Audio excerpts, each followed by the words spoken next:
Oke, bismillah. Assalamualaikum warahmatullahi wabarakatuh. Waalaikumsalam warahmatullahi wabarakatuh. So today, in this,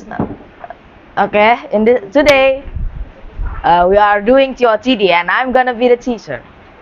So now we are gonna learn about chemical symbols and formulas, understanding the language of chemistry.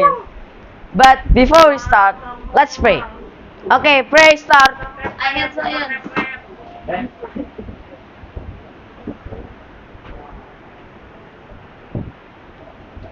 Hasan, pray. Allah. Okay, finish. Okay, now start today's lesson. So first, what do they mean? Think about where you this thing. Okay, next. What? What is it? Okay, wait.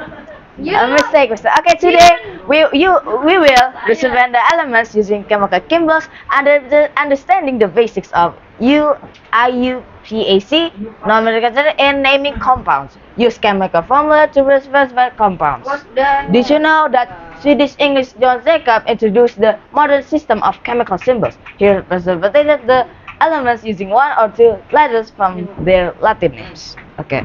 Ni hao. Chemical symbols. Each symbol is made one or two letters, N or NE. They are shorthand ways to represent elements in chemistry. Like this, for example, Na means sodium. After that, What is sodium? Sodium is what is it called? Salt. Yeah, sodium is salt. What is salt? Yes, salt. Salt is yes, element in salt. This thing is a very sour. And I was just not sour, was salty. Yes. Then we call them that an element cannot be broken down into simpler substance. Why do I get? The importance of chemical symbols. They provide standardized ways of representing elements, making communication, informating about elements and compounds easier. They offer a clean and simple ways to represent elements in chemical equations, eliminating the need to spell each element. So we don't need to when we see chemical symbols, we don't need to make it. Yeah, we just shorten it. We don't need to say like carbon dioxide or sodium or gold. Yeah, it got shortened. The common chemical symbols first we get hydrogen, oxygen, and carbon. H for hydrogen, O for oxygen, and after that C for What about carbon. CO2? CO2 is carbon dioxide. And derive it's bad for your health. I want to ask, What? what does most abundant element in the universe mean? Yeah, it's like that.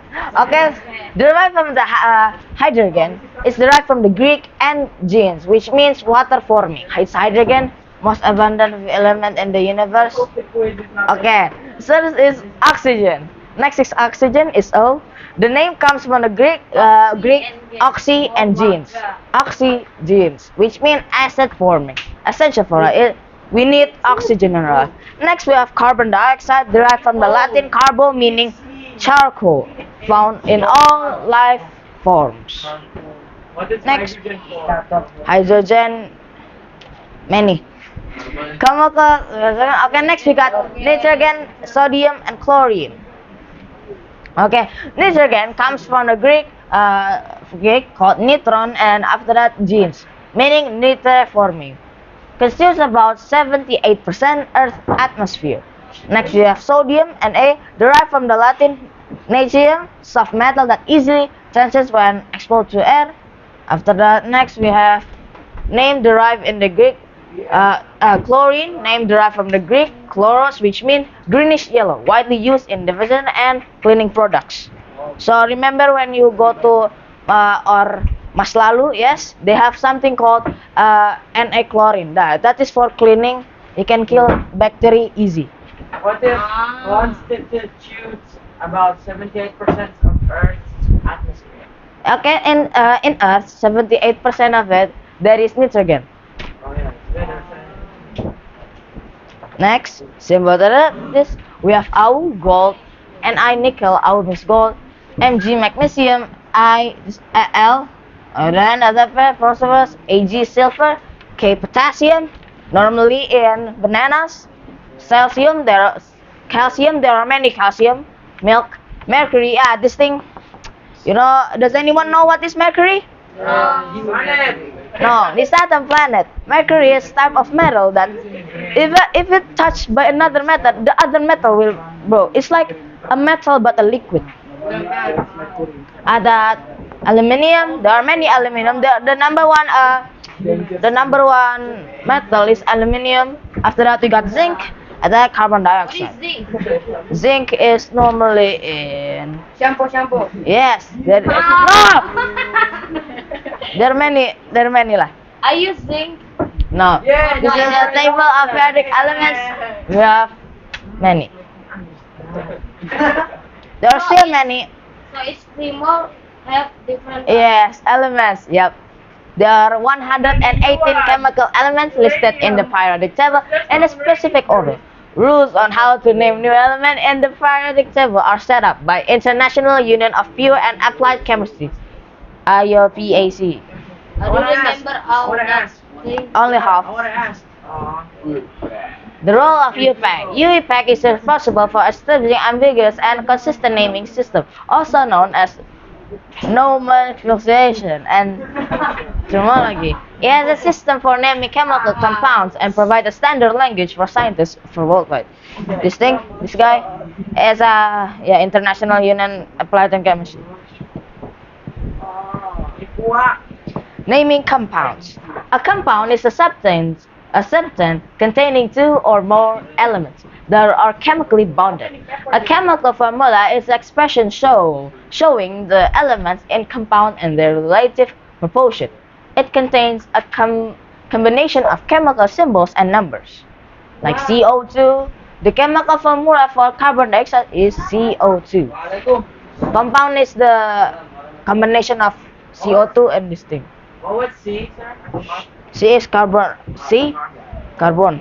Oh, it's oxygen. Oh, it's oxygen. Naming compounds. And then two. Carbon dioxide is composed of carbon dioxide and oxygen. One carbon atom, two oxygen atom because of subscript is 2. You get it now? Because why is it CO2? In this carbon dioxide, there is one atom of carbon dioxide, but there is 2 oxygen atom. So that's why they call it CO2. Shown below is the model of carbon dioxide. This is the carbon dioxide. This is both of the oxygen. It's like That's why, that's why I name it too. Naming iconic model. A metal will always come in the first formula, followed by a non-metal. Example: sodium chloride. The metal will also the first. So yes, sodium chloride and NaCl. After that, an iconic compound. An iconic compound with 2 elements will have a name that ends with "ide", E-D-E, copper sulfide, or there are still many. Okay, now a compound with 3 elements, including oxygen, will have a name that ends with "ate" or "it", sodium sulfate, NiSeO4.